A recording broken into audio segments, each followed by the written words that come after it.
संकल्प होना चाहिए। जीवन का वो संकल्प हमें ऊंचाइयों तक ले जाता है। संकल्प यह होना चाहिए, हमेशा इस बात का ध्यान रखो कि हमारा मरण बिगड़ने ना पाए। सभी को ध्यान रखना है कि हमारा मरण बिगड़ने ना पाए और मरण को सुधारने की कोशिश करना चाहिए।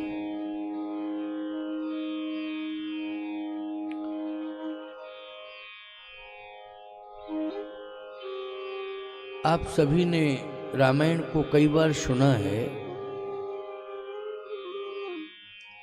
सीता जी के विचारों में और सती जी के विचारों में और शूर्पणखा के विचारों में, शबरी जी के विचारों में अंतर क्या है? सती संशय की जिंदगी जीती है, इसलिए मरण बिगड़ गया। क्यों भाई, बिगड़ गया कि नहीं? आइए पंडित जी।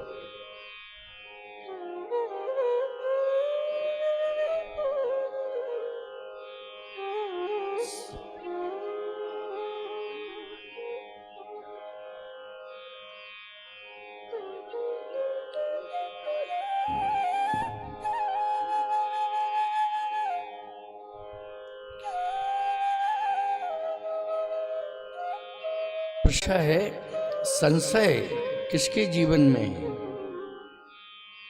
सती के जीवन में संशय है, इसलिए सती का मरण बिगड़ गया। क्योंकि पिता के यहां गई और भस्मीभूत हो गई।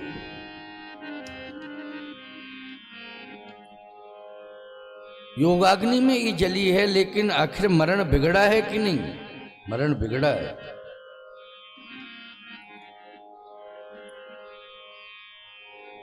प्यारे, सबरी श्रद्धा का जीवन जीती है।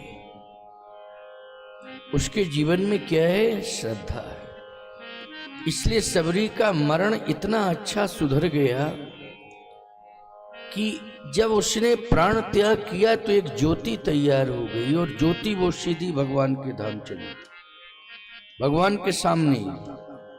भगवान आश्रम बाद में छोड़े, पहले उसने दर्शन करते करते अपने शरीर में ज्योति प्रकट कर ली, और वही दिव्य ज्योति जो है भगवान के धाम चली गई। मरण सुधर गया। सुधर गया कि नहीं? सती राजा की बेटी है और सबरी एक सामान्य भील परिवार में हुई है, और सामान्य से सामान्य की बेटी है। सती के पास बहुत से साधन हैं। सती को पति भी मिल गया, लेकिन प्यारे शबरी को साधना के बल पर जगतपति मिल गया।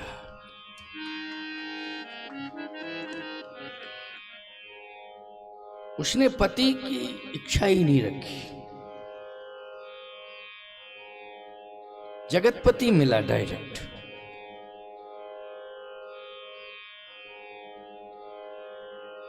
श्रद्धा में कितनी बड़ी ताकत है, सोचो जरा।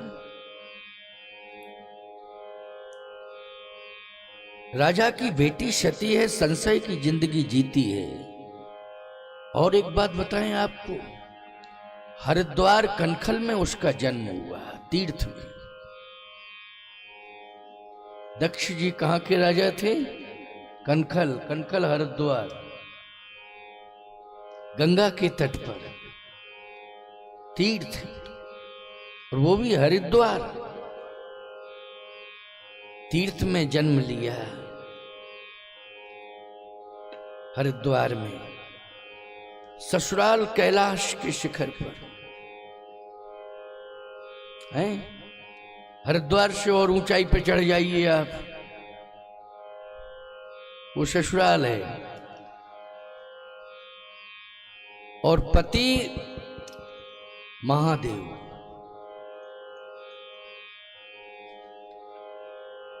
और महादेव में भी एक उपाधि महादेव की, दूसरी विश्वनाथ। देवों में महादेव, विश्व के नाथ। विश्व में क्या है? नाथ। ये सब कुछ प्राप्त करने के बाद भी वो संशय नहीं त्याग पाई और उसका मरण बिगड़ गया। राम कथा सुनने से फायदा क्या है? राम कथा संशय को दूर करती है। राम कथा सुंदर करतारी, राम कथा सुंदर करतारी, राम कथा सुंदर करतारी, राम कथा सुंदर करतारी, संशय विहंग उड़ावन हारी, संशय विहंग उड़ावन हारी, संशय विहंग उड़ावन हारी, संशय विहंग उड़ावन हारी, राम कथा सुंदर करतारी, संशय विहंग उड़ावन हारी। ये संशय को दूर करने वाली कौन है? राम जी की कथा। इसलिए सुनना चाहिए कथा को। भागवत की कथा भी सुननी चाहिए, वो भी संशय को दूर करती है। बोलो, करती है कि नहीं? संशय को दूर करती है। महाराज परीक्षित के जीवन से संशय चला गया था। उन्होंने कहा कि मैं सर्प से नहीं डरता हूं, काल से नहीं डरता हूं। मौत से कौन डरते हैं? जिनके जीवन में संशय होता है, वो काल से डरते हैं, मौत से डरते हैं। और जिनके जीवन में संशय नहीं है, वो काल से नहीं डरते हैं। एक महात्मा थे, पूज्य श्री रोटीराम बाबा। संतों में उनका बड़ा नाम है। उस समय देश की प्राइम मिनिस्टर इंदिरा गांधी जी थी जब उन्होंने शरीर छोड़ा। बड़ा अच्छा संत का संस्मरण सुना रहा हूं। और बड़े बड़े संत उनका सम्मान करते थे, श्री रोटीराम बाबा का। रोटीराम बाबा उनका नाम क्यों पड़ा? रोटी मांग के खाती थी। लाओ रोटी लाओ, कुछ नहीं, केवल रोटी। इनको रोटीराम रोटीराम कहने लगे। बड़े उच्च कोटि के संत थे वो। मधुकरी करते थे, उसमें सिर्फ रोटी। 6.5 फुट की ऊंचाई थी, शरीर पहलवान भी क्या बिगाड़ेगा उनका, कुछ नहीं कर सकता। रोटी रोटी में केवल। ये संयम का प्रभाव था।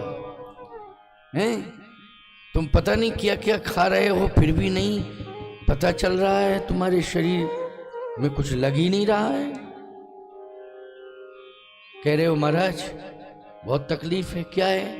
कोई कहता गर्दन में दर्द है, कोई कहता घुटनों में दर्द है, कोई कहता महाराज आंखों में दर्द है, कोई कहता पता ही नहीं चल रहा किस बात का दर्द है। उनको यही पता नहीं किस बात का दर्द है। संयम में बड़ी ताकत होती है। तो उन्होंने एक यज्ञ कराया था, बहुत विशाल यज्ञ हुआ था। देश के बड़े बड़े संत उस यज्ञ में पहुंचे थे। बैलगाड़ियों का जमाना था, तो ऐसा लगता था कि सारी दुनिया की बैलगाड़ी यहीं आ गई है। निगाह प्रसार के देखिए आप, बरुआ सुमेरपुर में, हमीरपुर जिला में, चित्रकूट के पास हमीरपुर जिला में बरुआ सुमेरपुर है, वहां पर उन्होंने यज्ञ कराया था। गायत्री का बहुत बड़ा अनुष्ठान किया था। गायत्री मां के उपासक थे। लेकिन मैं इस बात को कह रहा हूं कि मौत से नहीं डरते थे, इसका उदाहरण दे रहा हूं, इसलिए उनका नाम आ गया।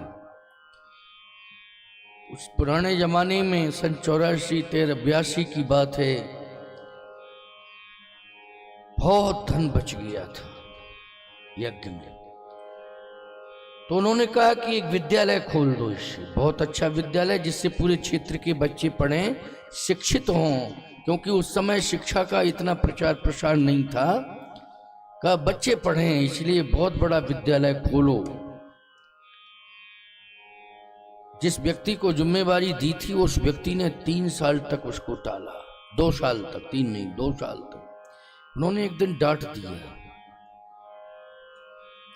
कि धन तुमको विश्वास पर दिया गया, तुमने विद्यालय नहीं बनाया, तुम्हारा भला नहीं होगा। समाज में कहा, ऐसी जनता बैठी थी, उपदेश देते थे, तुम्हारा भला नहीं होगा, ऐसे ही सामने बैठा स्पष्ट कह दिया उस व्यक्ति से। उसको अपमान लगा अपना, और उसने एक घृणित कार्य कर दिया। कसाईयों से कहा जाओ इनको रात्रि में ही मारो। मुसलमान कसाई, गर्मी का समय था, मैदान में लेटते थे गर्मियों में, वो बिल्कुल खुली हवा में, वृक्ष के नीचे ज्यादातर रहते थे। वैसे उनको वृक्ष के नीचे रहना पसंद था। रात्रि को 1 बजे की घटना है, वो पहुंच गए। वो 1 बजे से पहले ही उठ के बैठ गए, बाबा जी ना रोटी ना।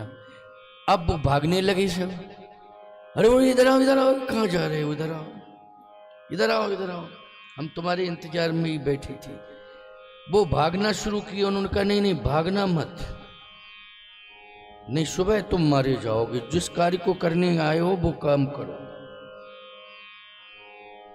ये उन्होंने स्पष्ट कहा। बोले तुम जिस कार्य को करने के लिए आए हो वो कार्य करो, नहीं सुबह तुम मारे जाओगे, फायदा क्या होगा, कभी मेरे मुंह से निकल जाएगा, जनता छोड़ेगी नहीं तुम, तुम्हारे शरीर के हजारों टुकड़े हो जाएंगे, लेकिन तुम जिस कार्य को करने आए हो वो कार्य तुम करो, मैं आज्ञा दे रहा हूं। बताओ भाई ऐसा कोई होगा? और याद रखना, उन्होंने बैठे बैठे, क्योंकि वो जब कसाई पकड़े गए तो उन्होंने पूरा बयान दिया है रात्रि का 1 बजे पकड़े गए थे। उन्होंने बयान दिया कि महाराज उठ के पहले ही बैठ गए थे, वो हम लोग तो देख के भागने लगे कि भागो, और महाराज ने बुलाया, नहीं नहीं नहीं इधर आओ, तुम जिस कार्य को करने, क्योंकि मेरे मृत्यु का विधान ही यही है, मेरी मृत्यु का ये विधान सुनिश्चित है, पूर्व सुनिश्चित है, और मैंने अपना मरण तो सुधार लिया है, क्योंकि बहुत बड़ा यज्ञ कर दिया है और गायत्री मां की उपासना की है। मेरा मरण बिगड़ा नहीं है, मेरा मरण तो सुधरा है, तुम अपना कार्य करो। कसाईयों ने रोते रोते बयान दिया था कि मुझे पता ही नहीं चला कि मेरे हाथ से वो शस्त्र कैसे छूटा और महाराज की गर्दन पर पहुंच गया।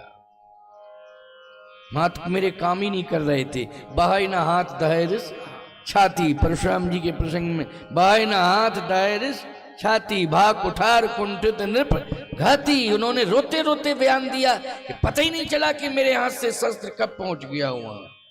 महाराज ने स्वयं तप से खींच लिया उसको, शस्त्र को।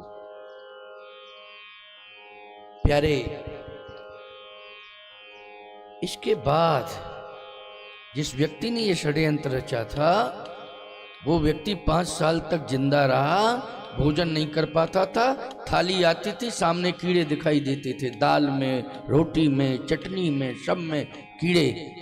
कहे हटाओ उठाओ ये भोजन हम कैसे करें, इसमें कीड़े। अरे ताजा ताजा अभी बना के लाए, कोई कीड़ा नहीं है। उसको दिखाई देता था, बहुत समय तक पट्टी बांध करके भोजन किया है। उसका परिवार है हमीरपुर में, पूरा चित्रकूट के पास जो हमीरपुर बांधा है ना, उस वहां की घटना में सुना रहा हूं। उसका परिवार अभी है, पूरा क्षेत्र गवाही है। परिवार के लोग कहते हैं सामने कीड़े केवल उन्हीं को दिखाई देते थे और किसी को नहीं। और इसके बाद रोटी राम बाबा फिर अंतिम क्रिया सब होने के बाद रतलाम के पास दिखाई दिए हुए। रतलाम के आगे मंदसौर के बीच में कौन सा बाजार है वो वहां दिखाई दिए। समझ रहे हो कि नहीं?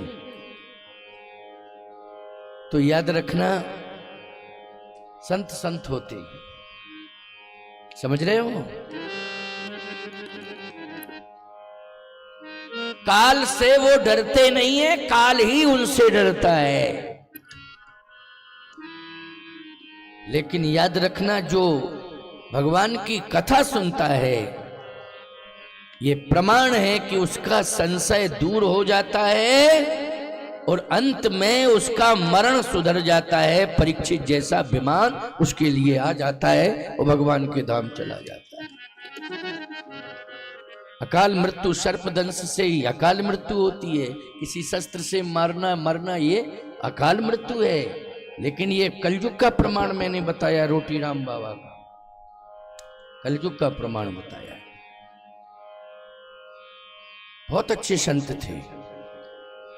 चित्रकूट में मेरे महाराज श्री से तो उनका बहुत आत्मीय संबंध था।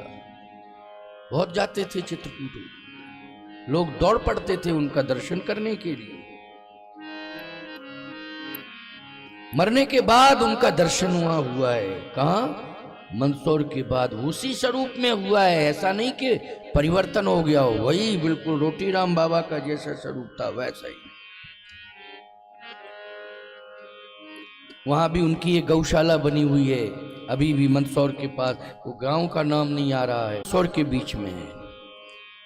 वहां गौशाला उनकी बनी हुई है, क्योंकि पर लोगों ने वहां जहां दर्शन हुआ था वहां गौशाला, बड़ी गौशाला है, लगभग 1000 गायें हैं कम से कम। उस पर लिखा है रोटी राम बाबा गौशाला। कहने का तात्पर्य मेरा यह है कि मरण को सुधारना है, मरण को बिगाड़ना नहीं है। मरण होगा लेकिन डरोगे नहीं, खुशी खुशी से प्राण त्यागोगे। सती जी ने खुशी से प्राण नहीं त्यागे, रो रो करके, छाती पीट पीट करके प्राण त्यागे। हरिद्वार में जन्म हुआ, राजा के यहां हुआ, पति भगवान शंकर मिले, इसके बाद भी मरण नहीं सुधार पाई। क्यों? कथा नहीं सुनी, संशय की जिंदगी जीती है। इसका भी प्रमाण है कि सती ने कथा नहीं सुनी। प्रमाण है, कहां लिखा है? रामायण में लिखा है, राम कथा मुनि वर्य बखानी। राम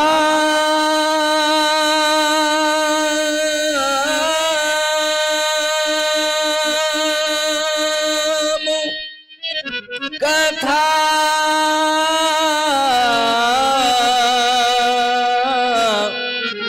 कथा मुनि वर्य बखानी।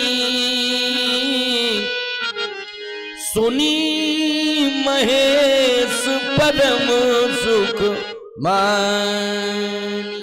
राम कथा मुनिवर्य बखानी, सुनी महेश परम सुख मानी। साथ में सती जी गई थी, सुनी महेश। नहीं लिखना चाहिए था गोस्वामी जी को, राम कथा मुनिवर्य बखानी, सुनी महेश सती सुख मानी। दोनों का नाम आ जाता, शिव जी का और सती जी का। सुनी महेश सती सुख मानी। बोलो, सती को अगर सुख मिला है तो कथा सुनी है, और स्पष्ट है कि सुनी महेश लिखाई है, लेकिन नहीं, सती ने कथा नहीं सुनी, इसलिए सुनी महेश परम सुख मानी। परम में पूर्णता है, परम शब्द जहां लग जाता है इसके आगे फिर कुछ नहीं, पूर्ण। जैसे गुरुर् ब्रह्मा गुरुर् विष्णु गुरुर्देवो महेश्वरा गुरुर् साक्षात परब्रह्म तस्मै श्री गुरुवे नमः। अब गुरु के नाम में क्या आ गया? परम शब्द आ गया। पूर्ण है गुरु, वह अपूर्ण नहीं है, पूर्ण है।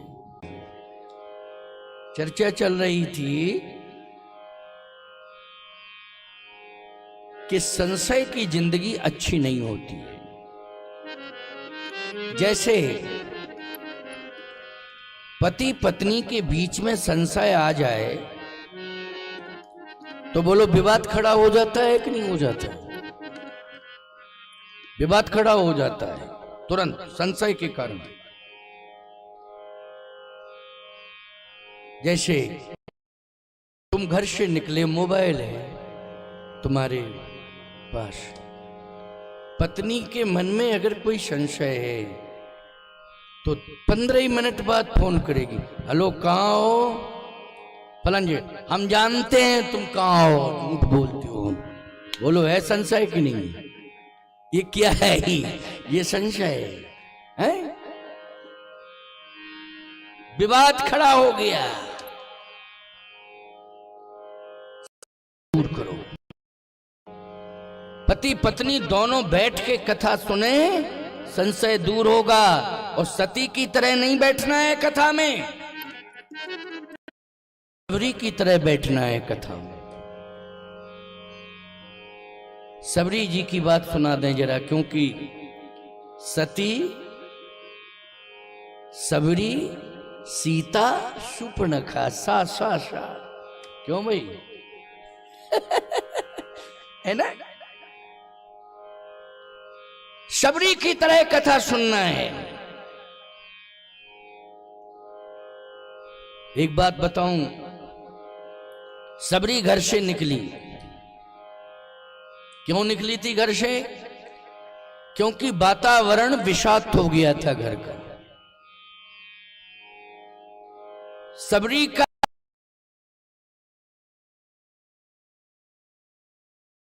किया कि जिस दिन विवाह होगा उस दिन इन सब की हत्या की जाएगी। सबरी ने देखा कि ये मेरे विवाह में इन सब के प्राण जाएंगे, मैं विवाह ही न कराऊं तो प्राण बच जाएंगे। ये तो भाव की बात है, कम से कम मेरा विवाह नहीं होगा तो प्राण तो उस समय तो इनके प्राण बचेंगे, भले ही बाद में जावें, ये अलग बात है। और यहां तक प्रमाण मिलता है कि सबरी जी ने रात्रि में उन सबको स्वतंत्र कर दिया, भागो भागो भागो। और स्वयं जंगल में महात्माओं के पास भ्रमण करने लगी थी। तो जंगल में ही रहती थी, लेकिन महात्मा जहां आश्रम बनाए थे वहां आश्रमों में जा जा करके पहुंची और एक ही बात कहती थी कि मैं भगवान के दर्शन के लिए आई हूं। महात्मा का आश्रम, वहां पर तमाम संत रहते हैं, लेकिन सबरी ने कहा रहूंगी तब इस आश्रम में जब जिम्मेवारी लो कि भगवान से मिलाऊंगा। अगर ये गारंटी नहीं ले रहे हो तो मैं नहीं रहूंगी। देखो ये आत्मविश्वास, ये श्रद्धा, बोलो कि मुझे भगवान मिलेगा। कौन महात्मा गारंटी ले? महात्मा कहते जन्म जन्म मुन जतन कराई, अंतराम का आवत नहीं। राम जी का नाम तो आता नहीं है, राम की बात कर रही तू दर्शन की, ये कोई गारंटी नहीं, कोई गारंटी नहीं। अच्छा एक बात बताओ, तुम लोग हमसे कहने लगो कि राम की कथा, भगवान की कथा भगवान से मिलाती है, और कहने लगो महाराज पहले आप बताओ आपको भगवान मिले? कितने साल हो गए कथा कहती कहती, बताओ आपको भगवान मिले? तुम्हें अनुभूति की बात तो कर सकता हूं, अनुभूति कई बार हुई है, लेकिन शंख चक्र गदा पद्म लेकर के भगवान मेरे सामने प्रकट हो गए हो, इस बात को मैं बिल्कुल नहीं कहूंगा। हैं? अनुभूति हुई है ये तो मैं कह सकता हूं।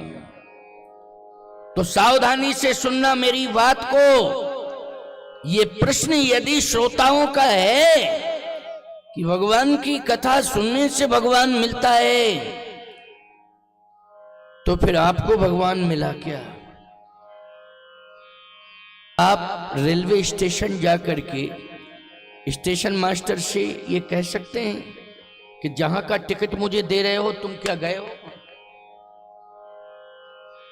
बोलो भाई, कह सकते हो क्या? ये टिकट दे रहे हो मुझे, लेकिन जहां का टिकट दे रहे हो वहां तुम गए हो क्या?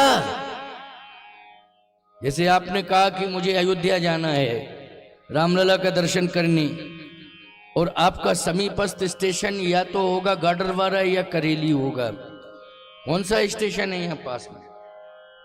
यही है ना? वही तो मैं बता रहा हूं। मैं तो जानता ही हूं उस बात को, इसलिए तो मैं गारंटी के साथ कह रहा हूं, या तो गाडरवारा जाओ या करेली जाओ। और आप स्टेशन मास्टर से कहो कि मुझे अयोध्या जाना है, आप मुझे टिकट दे दो, तुरंत टिकट देगा। फिर ये कहो कि तुम भी अयोध्या गए हो, अयोध्या पहुंचाने वाला टिकट तो दे रहे हो लेकिन गए हो, और नहीं गया होगा तो यही कहेगा मैं तो नहीं गया हूं, मैं तो नौकरी कर रहा हूं, मुझे फुर्सत ही नहीं है। तो जब तुम खुद नहीं गए हो तो मुझे कैसे अयोध्या पहुंचाओगे? स्टेशन मास्टर यही कहेगा कि मैं अयोध्या नहीं गया हूं, लेकिन जो टिकट मैं अयोध्या का दे रहा हूं गारंटी है कि वो तुम्हें अयोध्या अवश्य पहुंचाएगा। बोलो, पहुंचाएगा? गारंटी है कि वो तुम्हें अयोध्या अवश्य पहुंचाएगा। मैं गया हूं या नहीं गया हूं ये बात छोड़ो। इसलिए मैं कह रहा हूं, इस बात को मत सोचो कि आपको भगवान मिले हैं कि नहीं मिले हैं, आप अपनी बात बताओ। नहीं, मैं जो कह रहा हूं कि यदि श्रद्धा होगी भगवान के प्रति और संशय कथा सुन के दूर होगा, भगवान के प्रति श्रद्धा होगी, तो भगवान निश्चित रूप से मिलेगा, भगवान का धाम भी मिलेगा। ये मैं गारंटी के साथ कह रहा हूं, गारंटी के साथ कह रहा हूं।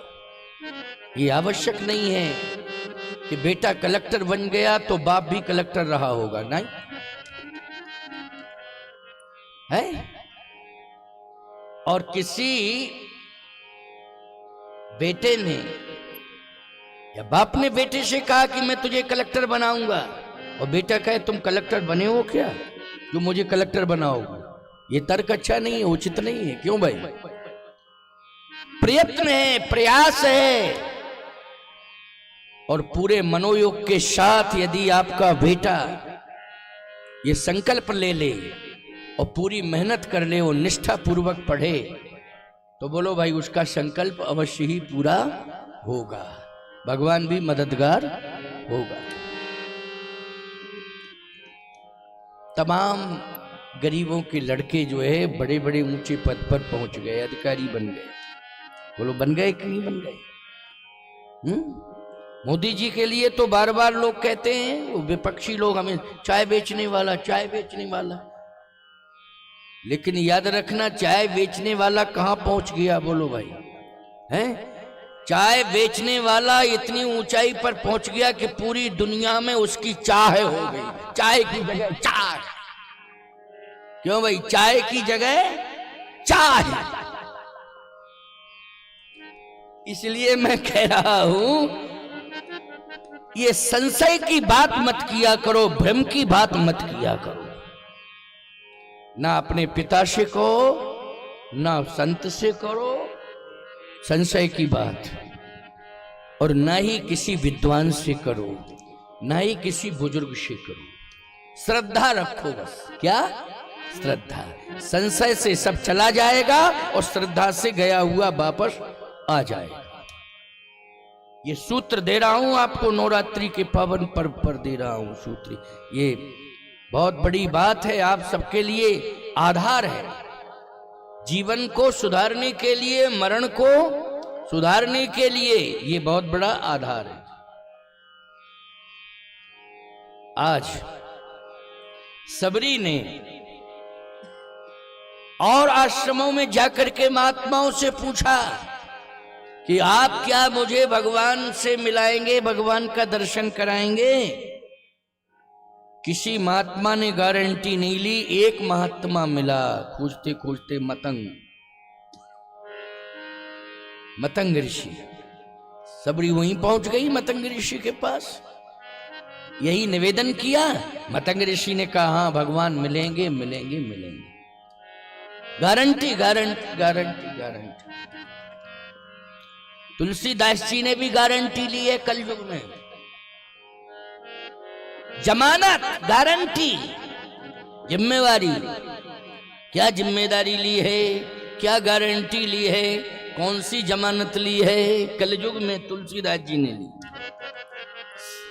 भगवान मिलेंगे मिलेंगे मिलेंगे, लेकिन ये आचरण करना पड़ेगा तब मिलेंगे। गारंटी, जमानत, ऐसा बोल रहे। अब आप कहो महाराज वो क्या करना पड़ेगा जिससे गारंटी तुलसीदास जी ले रहे?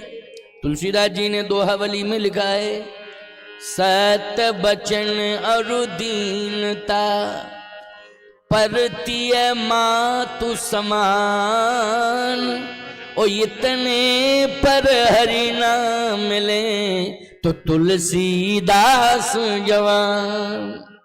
बोलो भाई, गारंटी ली, जमानत ली कि नहीं? इतने पर हरि नाम मिले तो तुलसीदास जवान। सत्य वचन और दीनता परतीय मातु समान। मैंने कल कहा था ना प्रसंग में, ये भगवान राम का सिद्धांत है जिनकी कथा सुन रहे हो। मोहियत शय प्रतीत मन केरी, मोहियत शय प्रतीत मन केरी, जह सपने ऊपर नारी नहेरी, जह सपने ऊपर नारी नहेरी, जह सपने ऊपर नारी नहेरी, जह सपने ऊपर नारी नहेरी, अतिशय प्रतीत मन केरी, जय सपने ऊपर नार नहे। तुलसीदास जी ने वही तो अनुसरण किया है, सत्य वचन और दीनता परतीय मातु समान, इतने पर हरि नाम लें तो तुलसीदास जवान। ये संभव है, ये तुम कर सकते हो। सब माताएं भी कर सकती हैं। मध्यम परपति देखें कैसे, भ्राता पिता पुत्र निज जैसे। स्पष्टीकरण तो है दृष्टि का दृष्टिकोण, केवल पुरुषों के लिए नहीं है, माताओं माताओं के लिए भी है, बहन बेटियों के लिए भी है, सभी के लिए है। ये अबाल वृद्ध नर नारी सभी के लिए है। इसलिए दृष्टि का दृष्टिकोण पवित्र हो। अच्छा, सत्य वचन आपको ये नहीं चलेगा कलयुग में, क्योंकि सत्य बिना झूठ के काम ही नहीं चल रहा है। बिना झूठ के काम कहां चल रहा है? मैं एक बात कहता हूं, इस पर आप निश्चित रूप से विश्वास कर लोगे, मान जाओगे, और ये संभव है। क्या? अकारण असत्य बोलना बंद कर दो आज। बोलो भाई, ये हो सकता है कि नहीं? बोलो। अकारण असत्य बोलना। आजकल सबसे ज्यादा व्यक्ति अकारण असत्य बोल रहा है। कोई कारण भी नहीं है तब भी झूठ बोलता चला जा रहा है। बोलो भाई, कोई कारण नहीं है तब भी झूठ बोल रहा है। ये सबसे बड़ी गलती हो रही है। आपका पावर जा रहा है। आप ज्यों-ज्यों झूठ बोल रहे हैं त्यों-त्यों आपका पावर खत्म हो रहा है। आप पावरहीन हो रहे हैं, अस्तित्वहीन हो रहे हैं आप। जब भी आप झूठ बोलते हो तो आत्मगिलानी हो जाती है। बोलो भाई, हो जाती है आत्मगिलानी कि नहीं हो जाती? सही बताना। आत्मगिलानी हो जाती है, उसी समय होती है। जब झूठ बोलते हो, दूसरे से बोल रहे हो, लेकिन गिलानी किसे हुई है? आपकी आत्मा, आत्मगिलानी। मैं एक बात आपको बताऊं, जब गलत काम कर लेते हो तब भी आत्मगिलानी होती है, झूठ बोलते हो तब भी आत्मगिलानी होती है। अकारण असत्य बोलना बंद करो, अभ्यास में लाओ, और धीरे धीरे अकारण असत्य बोलना बंद कर दोगे तो अपने आप सदा सत्य बोलना आ जाएगा, प्रभाव आपका बढ़ जाएगा, अपने आप आ जाएगा ही, प्रयास नहीं करना पड़ेगा सत्य बोलने के लिए, सहज में ही ये प्रवृत्ति हो जाएगी।